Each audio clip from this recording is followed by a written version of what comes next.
Lorsque Samsung a sorti ses smartphones pliables, il y avait bien un petit challenger qu'on n'attendait pas, c'était Motorola.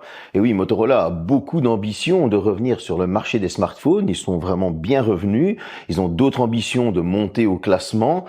Et là, ils nous avaient fait une surprise en sortant le Raz, ou Razor, ou Dieu seul sait comment vous le dénommez. Moi, je l'appelle Raz. Et ensuite, ils nous ont sorti le 30, le 40. Et cette année, ils nous sortent le 50 Ultra. Il se veut haut de gamme, il se veut amélioré, une amélioration du 40 Ultra. On va voir dans ce test qu'est-ce qu'il vaut vraiment.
Et la première chose que l'on remarque et qu'on se dit quand il est déballé, c'est waouh. Tout d'abord, on retrouve un chargeur.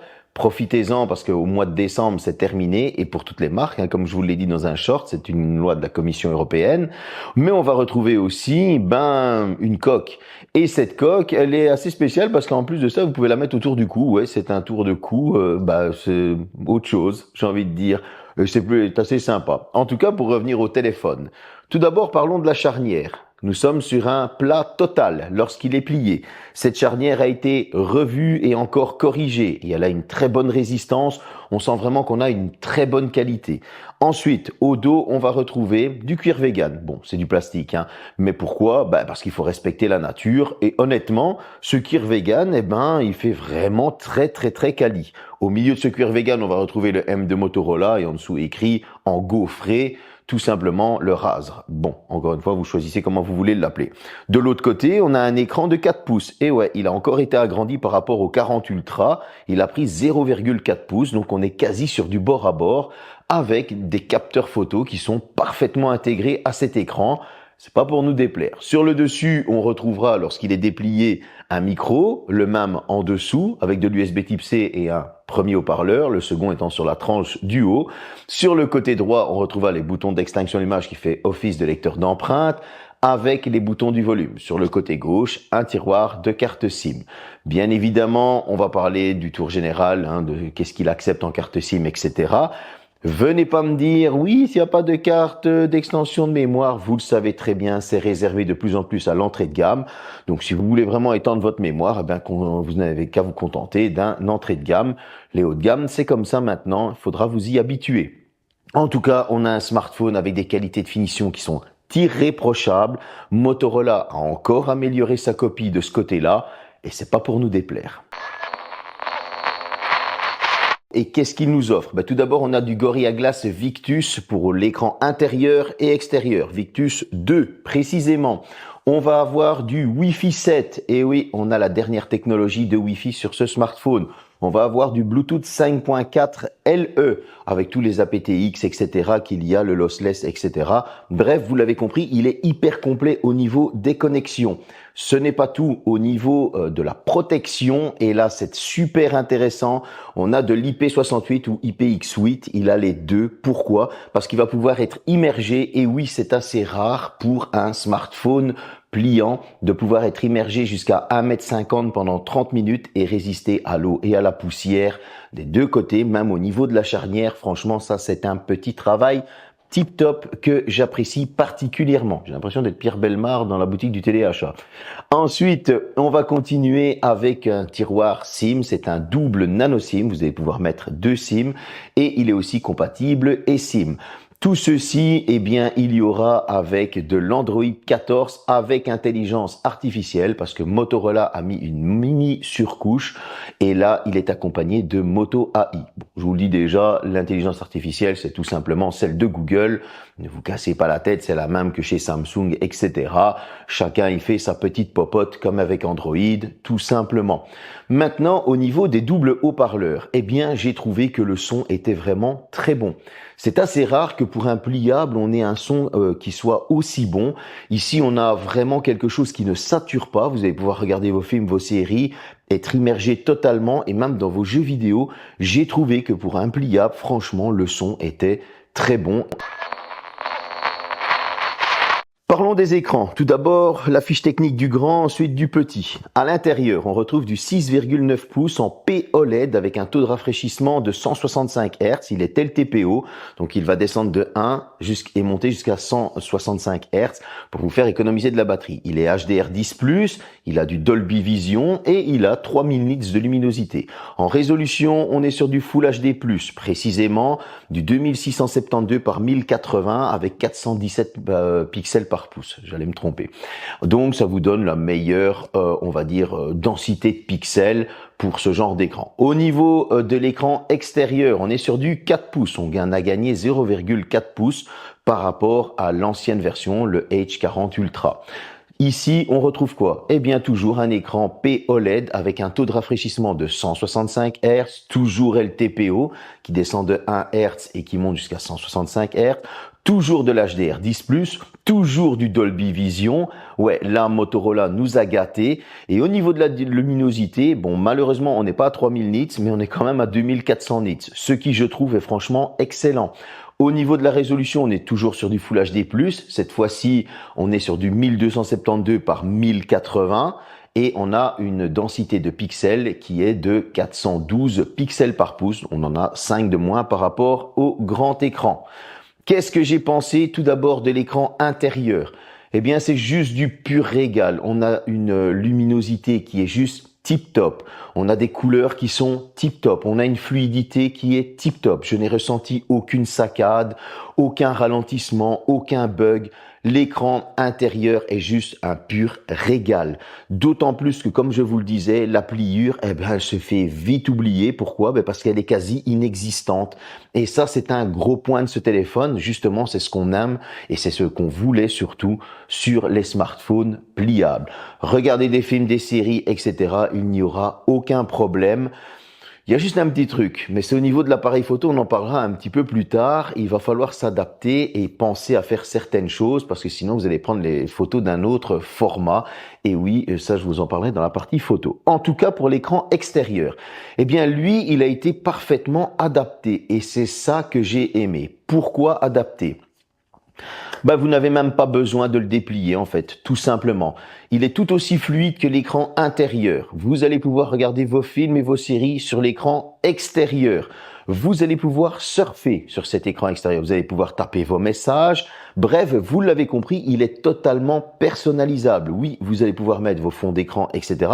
Mais en plus de ça, ben, vous allez pouvoir mettre vos applications, des raccourcis d'applications, des widgets, etc., etc.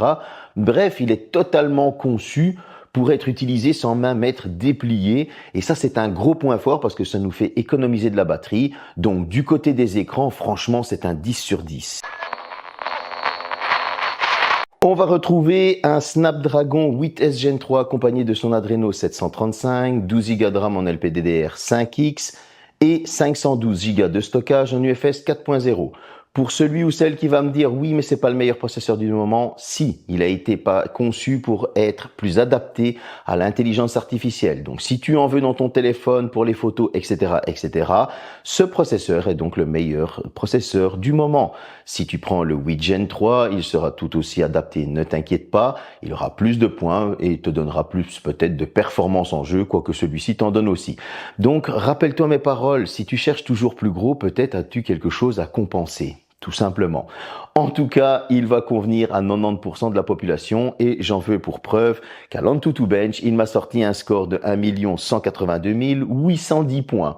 C'est-à-dire que tout le monde va pouvoir l'utiliser sans aucun souci. Au Geekbench, il m'a sorti un score de 1849 au simple cœur et un score de 4472 au multicœur. Ça veut dire encore une fois que vous allez pouvoir faire tourner toutes vos applications sans aucun problème. Vous n'allez pas avoir de saccade, de ralentissement, rien du tout. Vous allez pouvoir utiliser tous vos réseaux sociaux, toutes vos applications, il n'y aura aucun souci. Au niveau des jeux vidéo, là aussi, j'ai été parfaitement étonné. Asphalt 9, les temps de chargement sont quasi inexistants.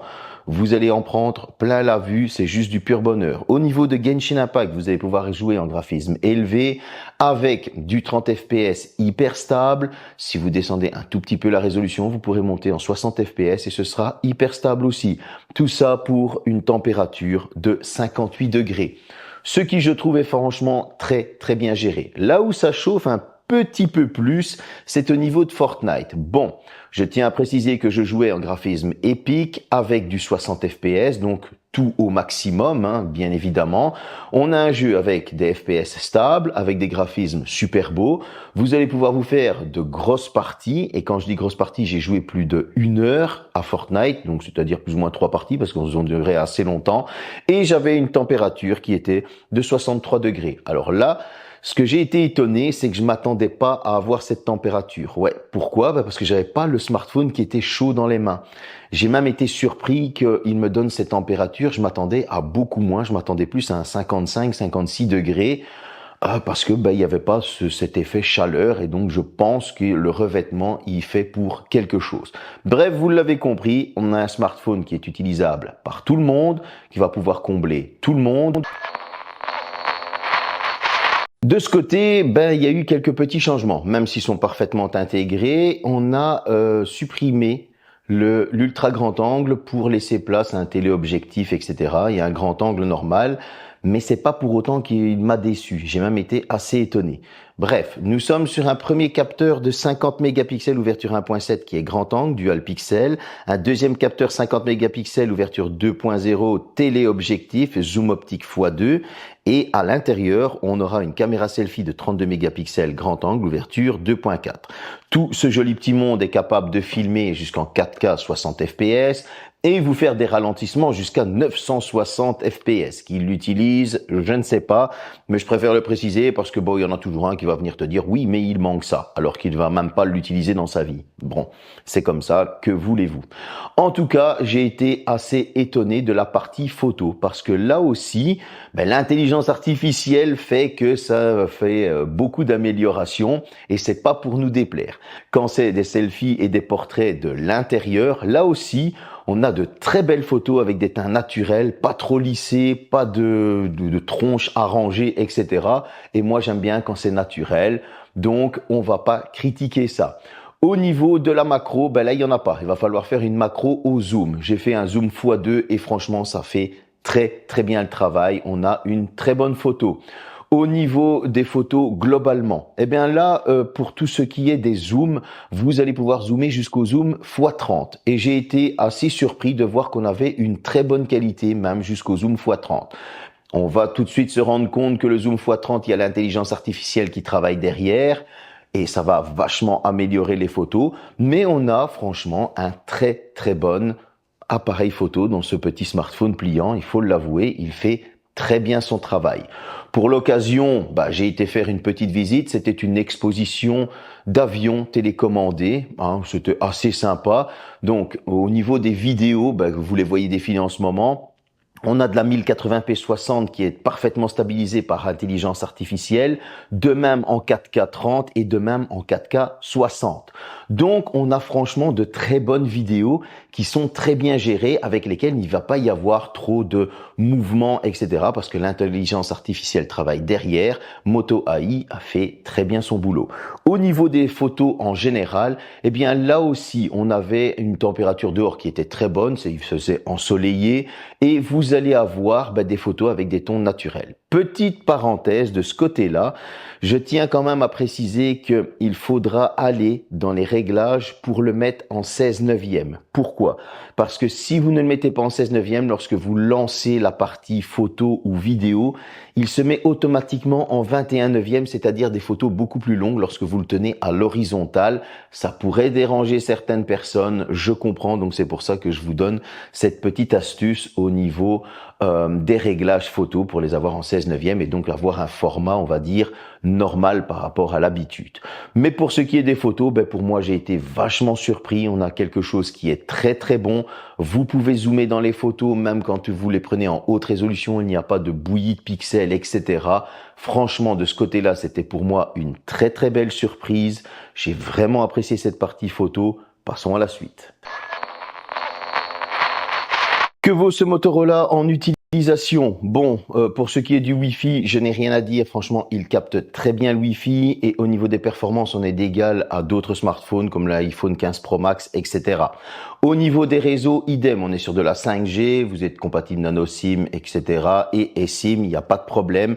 Lorsqu'un autre smartphone de type iPhone 15 Pro Max ou Galaxy S24 Ultra captait un full réseau, il captait un full réseau. Lorsqu'il captait un middle réseau, c'est-à-dire 2 barres sur 4, il en captait 2 aussi. Donc, on est sur de l'équivalent. Maintenant, au niveau des communications, j'avais la personne à l'autre bout du fil, je l'entendais parfaitement, le son était clair. Bien évidemment, si la personne au bout du fil a un téléphone de merde, il faut vous attendre aussi à avoir une qualité de merde, hein, soyez logique. Mais en tout cas, la personne à l'autre bout du fil avait un smartphone haut de gamme, je l'entendais très très bien. Et elle me disait aussi que les bruits environnants étaient assez bien atténués et on entendait très bien ma voix. Au niveau des connexions maintenant, Bluetooth, là aussi il n'y avait pas de coupure, il a été connecté à des Motorola Buds que j'ai déjà testés qui sont sur la chaîne et il a été aussi testé avec des Galaxy Buds, là aussi il n'y avait pas de coupure, je pouvais assez bien m'éloigner du téléphone. Ce téléphone pour l'utilisation tourne sous Android 14 comme je le disais. Vous avez 4 ans de mise à jour sécurité, 3 ans de mise à jour OS, ouais c'est peut-être un de ses points faibles. En tout cas, vous allez avoir un smartphone qui est totalement personnalisable. L'intelligence artificielle ne travaille pas que pour la photo, ne vous inquiétez pas, elle travaille en permanence sur le téléphone, que ce soit pour vous faire économiser de la batterie, parce que vous allez retrouver l'intelligence artificielle dans les réglages batterie. Il travaille aussi, cette intelligence artificielle, pour tout ce qui est puissance. Et oui, dans la RAM virtuelle, elle va l'utiliser si vous l'activez intelligemment. Moi, avec les derniers tests qu'on a fait, etc., et j'ai vu d'autres youtubeurs qui l'ont fait, anglo-saxons, etc., disaient que la RAM virtuelle a tendance à faire utiliser le processeur un peu plus, à faire consommer plus d'autonomie, etc. Il y a des tests qui sont faits de plus en plus.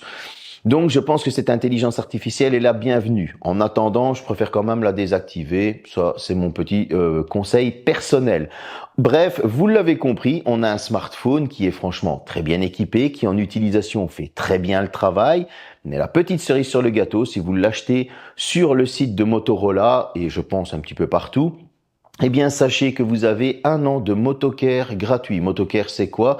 C'est une protection vis-à-vis des écrans. Donc, c'est une petite garantie supplémentaire que Motorola vous offre lorsque vous achetez le téléphone pour dire qu'ils sont confiants dans leur écran. Une batterie de 4000 mAh, c'est tout petit, avec une charge Turbo Power de 45 watts, un chargeur de 68 watts fourni, une charge sans fil de 15 watts et une charge inversée de 5 watts. Alors, j'ai pu le charger en 38 minutes. Ça a été une petite surprise de voir qu'il chargeait aussi vite pour une charge 45 watts. Mais bon, la batterie est petite, vous allez me dire. Bon, donc ça, c'est un bon point. Au niveau de l'autonomie, avec un usage intensif, j'ai pu tenir 10 heures et 50 minutes. Ce qui, je trouve, pour ce genre de smartphone est un très bon score. Et quand je dis usage intensif, j'étais pas mal dessus. Cependant, Lorsque j'ai eu un usage un peu plus modéré, je m'attendais pas à tenir aussi longtemps. Usage modéré, c'est quoi? J'ai utilisé plus souvent l'écran extérieur, j'ai été un peu moins sur mon téléphone, je faisais mes messages sur l'écran extérieur, etc. Et là, j'ai pu tenir 1 jour et demi. Pour moi, c'est une belle surprise parce que 1 jour et demi, c'est ce que je tiens avec un iPhone qui a une plus grosse batterie. Donc, pour moi, c'est une excellente autonomie pour un smartphone de type pliable. Un tarif de 1199 euros, 1199 euros. On peut déjà, pour certains, et je le sais, dire que le tarif est assez élevé. Mais lorsqu'on se dirige vers ce genre de produit, on sait que le tarif va être élevé. Je vais couper tout de suite l'herbe sous le pied à ceux qui vont me dire, oui, on aurait pu avoir plus de mises à jour. C'est vrai, je vais pas demander 7 ans, mais je trouve que 5 ans de mise à jour sécurité et 4 ans de mise à jour OS auraient été tip top. Maintenant, le dernier petit point négatif que moi je lui ai trouvé, oui, c'est l'absence d'ultra grand angle. C'est un petit peu dommage qu'il ait disparu. On aurait aimé en avoir un. Surtout que, premier bon point, la qualité photo s'est vachement améliorée. On a un excellent smartphone dans la partie photo et vidéo. Vous allez avoir d'excellentes performances. Vous allez avoir des qualités de finition qui sont topissimes. Vous allez avoir aussi, et ça c'est important de le dire, une autonomie qui est franchement excellente parce qu'on est sur un smartphone de type clapet avec une charge très rapide et souvent, ce genre de smartphone a une autonomie qui est vraiment miséreuse. Il faut aussi préciser que les écrans, que ce soit intérieur avec cette pliure qui se voit à peine et qui est franchement hyper fluide et super beau, qui est agréable à utiliser, le petit, celui extérieur, n'a rien à lui envier. Vous allez pouvoir l'utiliser totalement. Un écran qui est quasi bord à bord, de 4 pouces, qui est totalement exploitable, pas besoin de le déplier sans cesse.